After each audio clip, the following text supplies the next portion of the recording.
नमस्कार, स्वागत है आप सभी का टीडी न्यूज के इस खास बुलेटिन एक्सप्रेस 100 में, जहां हम आपके लेकर आते हैं राजनीति, मनोरंजन, देश दुनिया से जुड़ी तमाम बड़ी खबरों को एक्सप्रेस यानी फटाफट अंदाज में। मैं हूं आंचल गुलाटी। दिखते खबरों को तेज रफ्तार के साथ।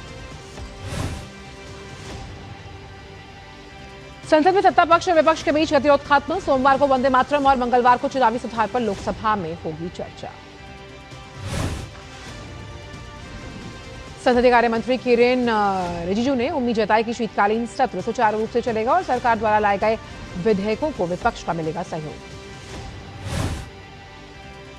संसद के शीतकालीन सत्र का आज तीसरा दिन। लोकसभा में आज केंद्रीय उत्पाद शुल्क संशोधन विधेयक पर चर्चा होगी और सरकार की कोशिश होगी कि आज ही इस बिल को पारित करवा लिया जाए। इस संशोधन बिल को पहले ही दिन वित्त मंत्री निर्मला सीतारमण ने पेश किया था। इस विधेयक का उद्देश्य जीएसटी क्षतिपूर्ति सेस खत्म होने के बाद भी इन उत्पादों पर कर बोझ को बनाए रखना है। राष्ट्रपति द्रौपदी मुर्मू आज अंतर्राष्ट्रीय दिव्यांगजन दिवस पर दिव्यांगों के सशक्तिकरण के लिए राष्ट्रीय पुरस्कार देंगी। आज नई दिल्ली के विज्ञान भवन में आयोजित होने वाले अंतर्राष्ट्रीय दिव्यांगजन दिवस कार्यक्रम में सामाजिक न्याय और अधिकारिता मंत्री, संसद सदस्य, अधिकारी और इस क्षेत्र में काम करने वाले कई लोग भी रहेंगे उपस्थित। दिल्ली में नगर निगम के 12 वार्ड में उपचुनाव के नतीजे आज सुबह 8 बजे से मतगणना जारी। बीजेपी और आम आदमी पार्टी में मुकाबला। पूरे नतीजे दोपहर तक घोषित होने की संभावना। 2022 में इन 12 वार्डों में से 9 पर बीजेपी और 3 पर आप ने जीत हासिल की। राष्ट्रपति आज नौसेना दिवस से जुड़े एक समारोह में शामिल होंगी और तिरुवनंतपुरम में भारतीय नौसेना के ऑपरेशनल डेमोन्स्ट्रेशन को देखेंगी। नौसेना दिवस से जुड़े कार्यक्रम में नौसेना की सामरिक क्षमता, आधुनिक युद्धक तकनीक और विभिन्न ऑपरेशनल कौशल का प्रदर्शन किया जाएगा। केंद्र सरकार द्वारा देश के राजभवनों के नाम राजभवन से बदलकर लोक भवन करने की मुहिम के तहत केरल के तिरुवनंतपुरम में केरल लोक भवन का उद्घाटन भी करेंगी राष्ट्रपति। देश में दिव्यांगता की श्रेणी में आने वाली आबादी को मुख्यधारा में लाने के लिए केंद्र सरकार लगातार प्रयासरत। यही वजह है कि साल 2015 से 3 दिसंबर को सुगम्य भारत अभियान की शुरुआत की गई। इसके माध्यम से दिव्यांगों को सक्षम और आत्मनिर्भर बनाने के लिए उनके शारीरिक, सामाजिक और आर्थिक सशक्तिकरण पर जोर दिया जा रहा है। साथ ही उनके लिए कई तरह की योजनाएं बनाई जा रही हैं। आंकड़ों के अनुसार सुगम्य भारत अभियान के तहत भारत सरकार के 1314 भवनों को करीब 563 करोड़ रुपए खर्च उन पर किए गए ताकि दिव्यांगजनों के लिए उन्हें सुगम्य बनाया जा सके। देश में मोबाइल और डिजिटल फ्रॉड के बढ़ते मामलों के बीच सरकार ने एक बड़ा कदम उठाया। संचार साथी ऐप के जरिए अब हर नागरिक अपने मोबाइल नंबर की सुरक्षा, फर्जी कनेक्शन और साइबर फ्रॉड की जांच खुद कर पाएगा। संचार साथी ऐप को लेकर सरकार ने साफ कहा कि यह ऐप आम उपभोक्ताओं को डिजिटल फ्रॉड से बचाने में मददगार साबित हो रहा है। प्रधानमंत्री मोदी ने देश के प्रथम राष्ट्रपति डॉक्टर राजेंद्र प्रसाद की जयंती पर उन्हें श्रद्धांजलि अर्पित की। पीएम ने कहा, स्वतंत्रता संग्राम और संविधान निर्माण में उनके अद्वितीय योगदान को विशेष रूप से किया जाएगा याद। तेलंगाना सरकार ने राजभवन का नाम बदलकर लोक भवन और राजनिवास का नाम लोक निवास करने का फैसला किया। यह फैसला केंद्रीय गृह मंत्रालय की उस सिफारिश के बाद लिया गया है। केंद्रीय मंत्री पीयूष गोयल ने अनाज एथेनॉल निर्माता संघ के अध्यक्ष सीके जैन के साथ बैठकर इस क्षेत्र में विकास को बढ़ावा देने और स्थिरता को बढ़ावा देने के अवसरों पर चर्चा की। गृह मंत्रालय ने वरिष्ठ अधिवक्ता माधव खुराना को लाल किले के पास हुए कार ब्लास्ट मामले के लिए विशेष लोक अभियोजक नियुक्त किया। एनआईए अब तक इस धमाके में 7 मुख्य आरोपियों को गिरफ्तार कर चुकी है।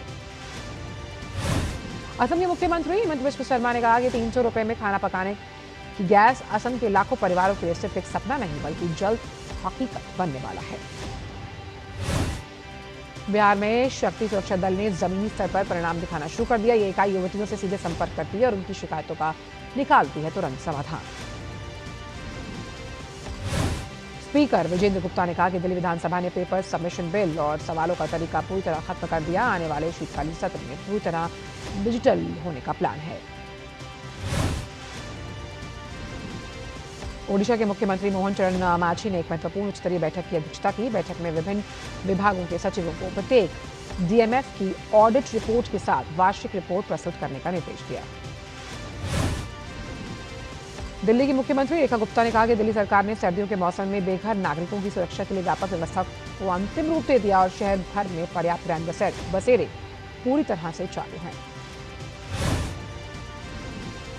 दिल्ली सरकार ने टेडी के उस अध्ययन की समीक्षा की जिसमें यमुना नदी में माइक्रोप्लास्टिक झाग और रासायनिक प्रदूषकों की बढ़ती मौजूदगी का पता चला। केंद्रीय मंत्री जी किशन रेड्डी, बंडी संजय कुमार और अन्य भाजपा नेताओं ने तेलंगाना के मुख्यमंत्री रेवंत रेड्डी के कथित हिंदू विरोधी टिप्पणियों की निंदा की और राज्य में हिंदू एकता का आह्वान किया। आंध्र प्रदेश के मंत्रियों ने केंद्रीय गृह मंत्री अमित शाह से मुलाकात की और चक्रवात मोंथा से हुई तबाही से राज्य को उबारने के लिए तत्काल केंद्रीय सहायता दी जाने की मांग की है। सीएम योगी आदित्यनाथ ने कहा कि युवा वैदिक साधक देवव्रत महेश रेखे ने अद्वितीय साधना और अद्भुत स्मरण शक्ति से 2000 वैदिक मंत्रों को कंठस्थ करते हुए जो अभूतपूर्व उपलब्धि अर्जित की वो पूरे आध्यात्मिक जगत के लिए प्रेरणा का नवद्वीप है। पश्चिम बंगाल में नदिया जिले के नवद्वीप में मंगलवार को एक नाले से करीब 50 मतदाता पहचान पत्र बरामद किए गए। इन पहचान पत्रों की सत्यता और ये नाले में कैसे पहुंचे की जांच शुरू कर दी गई। भाजपा विधायक ताराकिशोर प्रसाद ने डॉक्टर राजेंद्र प्रसाद की जयंती की पूर्व संध्या पर कहा कि बिहार में उनकी स्मृति में स्टैच्यू ऑफ विजडम बनाया जाएगा। बिहार सरकार में मंत्री नितिन नबीन ने कहा कि बिहार गौरव पार्क डॉक्टर राजेंद्र प्रसाद की याद में बन रहा है। ये अपने आप में अद्भुत पार्क है। ये बिहार के दर्शन का एक पार्क बनेगा। बिहार भाजपा अध्यक्ष दिलीप जायसवाल ने कहा कि हमने प्रथम राष्ट्रपति डॉक्टर राजेंद्र प्रसाद के आदर्श पर चलने का प्रण लिया और जो स्टैच्यू ऑफ विजडम है उसे हमने 60 फीट का बनाने का सोचा। भाजपा नेता शहनवाज हुसैन ने कहा कि बिहार में कांग्रेस और आरजेडी की जो हार हुई उसी तरह से टीएमसी की भी होने वाली है। ममता बनर्जी एसआईआर का बहाना बना रही हैं। बंगाल की हवा अब बिहार जैसी। राजस्थान के राजसमंद जिले के नाथद्वार में श्रीनाथ जी पुलिस स्टेशन में डेटोनेटर और विस्फोटक सामग्री से भरा हुआ एक पिकअप ट्रक जब्त किया गया। 2 लोग लिए गए हिरासत में। भोपाल में 1984 की भोपाल गैस त्रासदी की 41वीं बरसी पर पीड़ितों को श्रद्धांजलि अर्पित करने के लिए कई संगठन स्थानीय लोगों ने निकाला मशाल मार्च। तमिलनाडु के तिरुवन्नमलई में 9वें दिन कार्तिकई द्वीपम पंचमूर्ति जुलूस कैलाश वाहनम शुरू हुआ। ये अरुलमिगु अरुणेश्वरेश्वर मंदिर की परंपरागत रात्रि शोभा यात्रा का हिस्सा है। भगवान बुद्ध की ज्ञान प्राप्ति स्थल बोधगया की पवित्र धरती पर 20वां अंतर्राष्ट्रीय त्रिपिटक संगम शुरू हुआ। मंगलवार से शुरू हुआ ये आयोजन 13 दिसंबर तक चलेगा। दिल्ली की मुख्यमंत्री रेखा गुप्ता ने डिजास्टर रेडी स्कूल कैंपेन को लॉन्च किया। दिल्ली एक ऐसा शहर बनेगा जो कभी भी किसी भी आपदा का सामना करने के लिए तैयार है, ऐसा उन्होंने कहा। ओडिशा में चंद्रभागा बीच के गोल्डन शोर्स में 15वें इंटरनेशनल स्टैंड आर्ट फेस्टिवल का हुआ आयोजन, जो कि वैश्विक कला का मंच जो है उसके रूप में सामने आ रहा है। तमिलनाडु के मदुरई में चक्रवात दितवा के कारण मंगलवार को भारी बारिश। शहर की प्रमुख दक्षिण मासी स्ट्रीट समेत कई हिस्सों में जल भराव की स्थिति। मौसम विभाग ने आज भी तमिलनाडु के अलग अलग स्थानों पर भारी बारिश का अनुमान जताया। वर्षा का मुख्य कारण दक्षिण पश्चिम बंगाल की खाड़ी के ऊपर एक दबाव। मौसम विभाग ने केरल में आज और कल भारी बारिश होने के आसार जताए। वहीं इडुक्की, पलक्कड़, पथानमथिट्टा और त्रिशूर में विशेष सतर्कता बरतने की बात कही। हिमाचल प्रदेश, असम और मेघालय के अलग अलग हिस्सों में आज से 5 दिसंबर तक घने कोहरे की स्थिति बने रहने का अनुमान।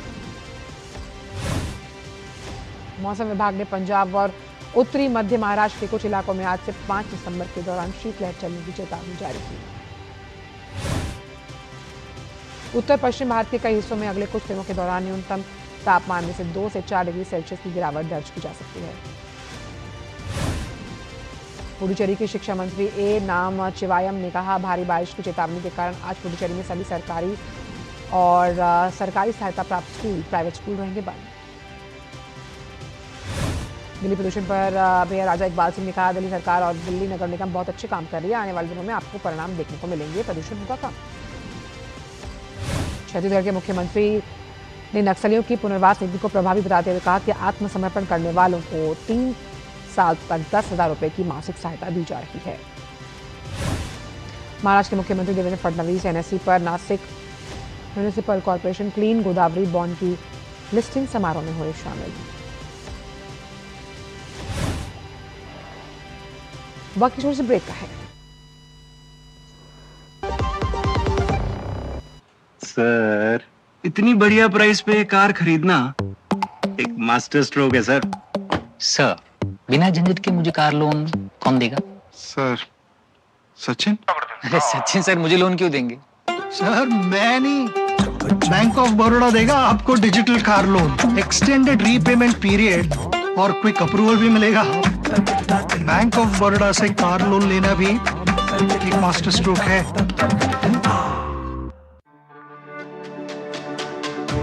मेरी पसंद, मेरी पसंद, मेरी पसंद, मेरी पसंद, हमारी पसंद। हम सबकी पसंद।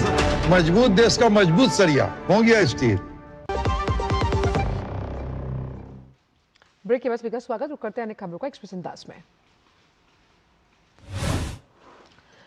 भारत की जीडीपी की विकास दर चालू वित्त वर्ष में 7.2% रह सकती है। वित्त वर्ष 26 की तीसरी तिमाही में विकास दर 6.4% रहने का अनुमान। आधार लेनदेन की संख्या नवंबर में सालाना आधार पर 8% से ज्यादा बढ़कर 231 करोड़ हुई। यह आधार के बढ़ते उपयोग के साथ साथ देश में डिजिटल अर्थव्यवस्था के विकास को भी दिखाता है। वित्तीय सेवा विभाग ने सार्वजनिक क्षेत्र के बैंकों को ग्राहक सेवा में संबंधित क्षेत्रीय भाषाओं के प्रयोग पर भारतीय आरबीआई के निर्देशों का पालन करने की सलाह दी गई है। भारत का कॉर्पोरेट टैक्स कलेक्शन बीते 4 वित्त वर्ष में करीब 115% करोड़ रुपए बढ़कर वित्त वर्ष 2024-25 में 9,86,768 करोड़ रुपए रहा। भारतीय बैंकों ने बीते 3 वर्षों में लाखों निष्क्रिय या फिर खो चुके खातों के सही हकदारों की पहचान की और 10,000 करोड़ रुपए से अधिक के अनक्लेम्ड डिपॉजिट लोगों को वापस किया। भारत का स्टार्टअप इकोसिस्टम स्थिर गति से आगे बढ़ रहा है और इस वर्ष 31 अक्टूबर तक स्टार्टअप इंडिया पहल के तहत उद्योग और आंतरिक व्यापार संवर्धन विभाग की ओर से भी 1 लाख से ज्यादा स्टार्टअप्स को मान्यता दी गई है। भारतीय रेलवे नवंबर 2025 में 13 टन से ज्यादा माल ढुलाई दर्ज की, जो पिछले साल के महीने में 13.02 करोड़ टन थी, यानी कि 4.5% से ज्यादा। मंत्रालय की माने तो चालू वित्त वर्ष में नवंबर तक कुल माल ढुलाई 3.3% बढ़कर 107 करोड़ टन के पार। ये उपलब्धि इसलिए खास क्योंकि भारतीय रेलवे ने 2025-26 के पहले 8 महीनों में 2013-14 के पूरे साल से ज्यादा ढोया माल।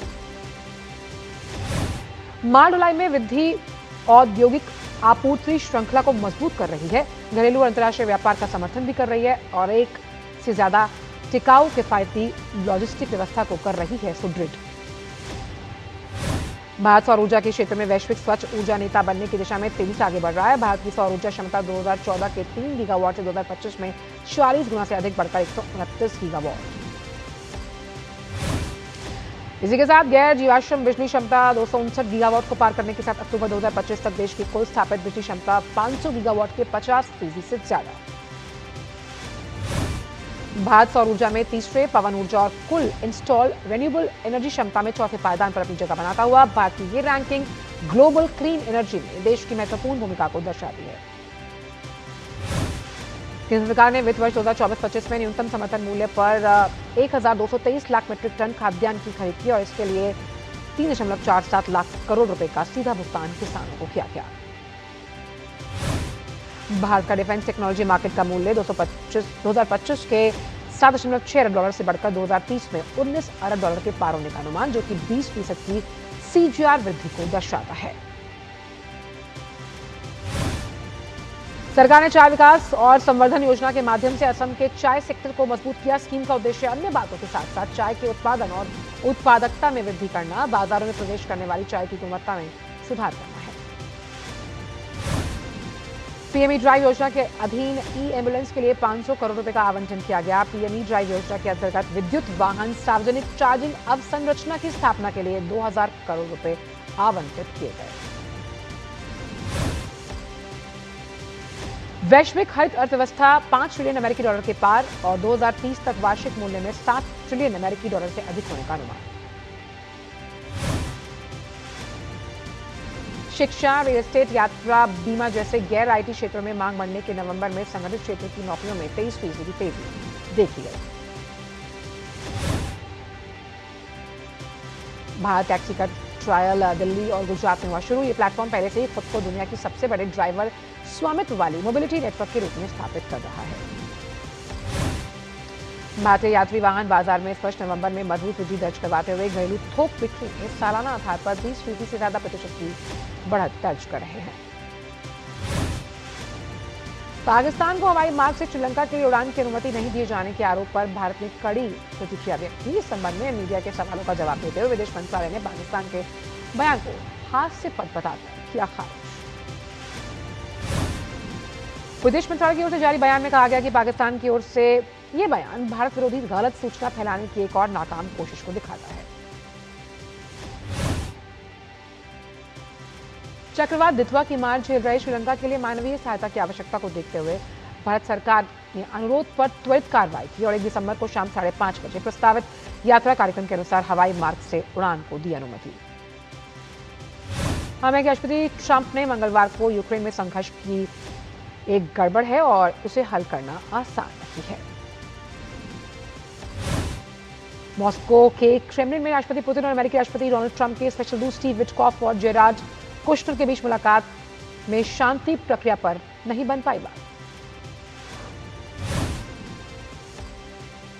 बैठक के बाद क्रेमलिन के विदेश नीति सलाहकार यूरी उशकोव का बयान आया सामने, जिसमें उन्होंने कहा कि यह वार्ता काफी उपयोगी रही, लेकिन हम सभी यूक्रेन में संकट को हल करने के करीब नहीं पहुंच पाए।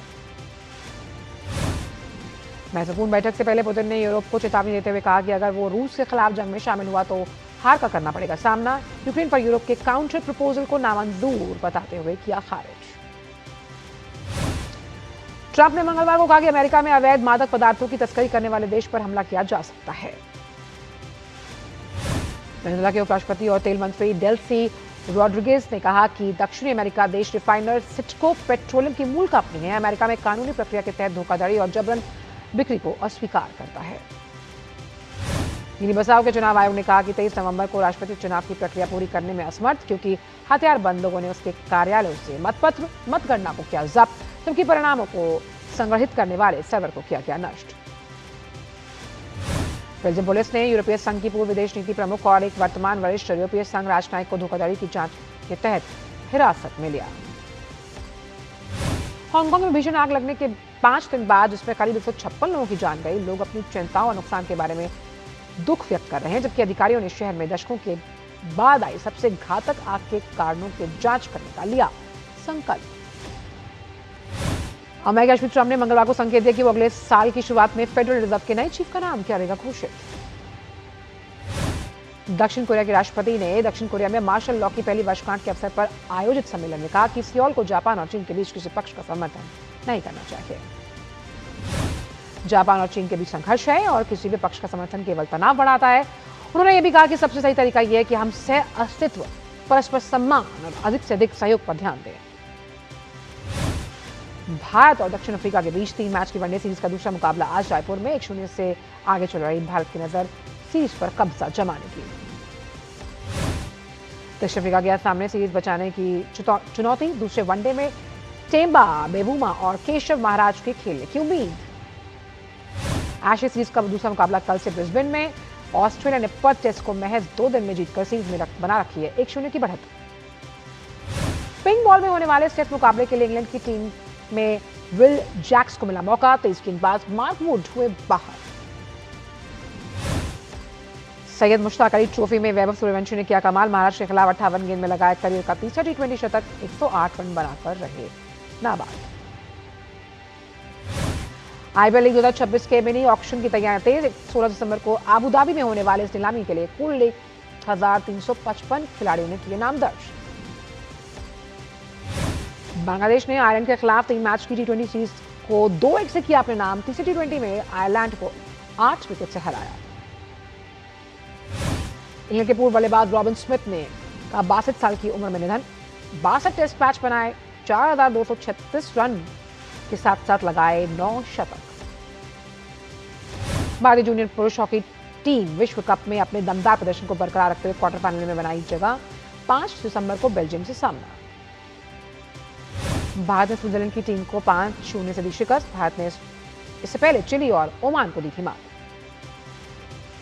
भारतीय जूनियर महिला हॉकी टीम आज विश्व कप में जर्मनी से भिड़ेगी। टीम ने अपने पिछले मैच में नामीबिया के खिलाफ दर्ज की थी 13-0 से धमाकेदार जीत। भारतीय रेलवे ने 3 महिला क्रिकेटर्स प्रतिका रावल, स्नेह राणा, रेणुका सिंह ठाकुर को ग्रुप बी अफसर ग्रेड के विशेष कार्याधिकारी ओएसडी के पद पर किया प्रमोट। प्रतिका रावल, स्नेह राणा और रेणुका सिंह ठाकुर को मिली प्रमोशन। डीडी न्यूज से बातचीत में एथलीट शरद कुमार ने कहा, देश में तेजी से बदल रहा है खेलों का बुनियादी ढांचा, खुद की वापसी पर कहा जल्द दिखेंगे मैदान पर। ला लीगा में बार्सिलोना की शानदार जीत, रियल मैड्रिड को 3-1 से हराया। 15 मैचों में 12 जीत के साथ 37 अंक लेकर टीम शीर्ष पर मौजूद। प्रीमियर लीग में एवर्टन ने बॉर्नमाउथ को 1-0 से हराया। एवर्टन के लिए एकमात्र गोल जैक ग्रिलिश ने किया। और एक्सप्रेस 100 में इतना ही। दीजिए इजाजत, नमस्कार।